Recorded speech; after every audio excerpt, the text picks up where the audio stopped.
The money is made not in the selling of the properties, the money is made in the buying and the holding of the properties. Customers have to have a good experience. And if you have a good customer experience, they will help you pay off the mortgages on each of those properties. The long path journey to succeed in real estate investing.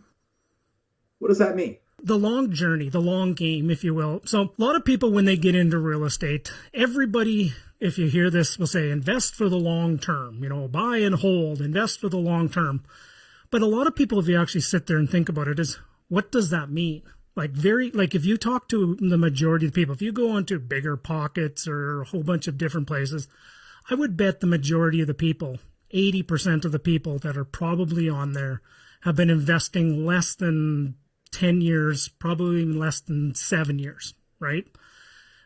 Everybody gets into this game with what is I'm into it for the long term, but what does that actually mean? Like, what does it mean to own a piece of real estate for 20, 30, 40 years? What are some of the ups and downs? What are some of the cycles that you go through? What are some of the markets that go up, drop, go get flat, drop in value? What does all that mean? So what I've been just doing is I've been blessed to be able to do this for now more than 20 years.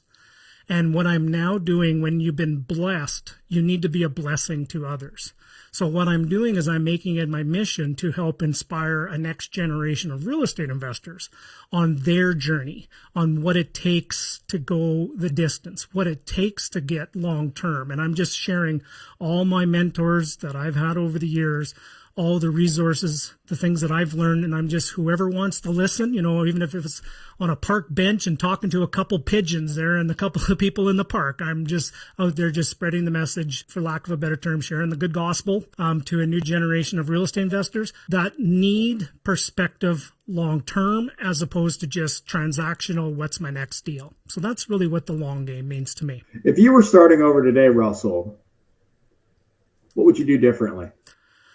Well, in some cases I am starting over in many respects. Yeah. 20 plus years in the business, and, I'm not afraid to say I'm starting over in many respects. But here's what I would tell people is, number one is quality over quantity.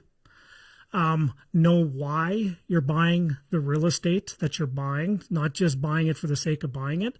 And the most important thing to really do is to understand the tenant profile that you're doing. So there's a core teaching that my business partner and I do, is we call it the 3 pillars of real estate: what you buy, where you buy, and who you rent to. Of those 3 pillars, who you rent to is the most important thing. Think about the tenant profile first. Get your tenant avatar, design who that you want to rent to, who's going to be your customer.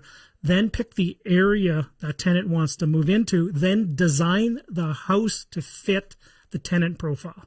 If you design the house in the area of your ideal investment avatar of your tenant profile, you'll actually have a much better ownership experience as opposed to just going out and buying a place because it's cheap and on a pro forma piece of paper it looks like it rents well and it's going to be all this cash flow and riches and fame. You actually have to run it like a business. If you're finding value in the video you're watching today and you want to subscribe, that'd be awesome. If you don't want to subscribe, no worries. But either way, I hope you're enjoying the show and that you're getting value from it. Russell, I love the fact that you start with the end in mind and then you work your way into the beginning. And that is fantastic with the way that you just described that. So thank you for that. Yeah, I've learned the lesson the hard way and I'm not going to do it again.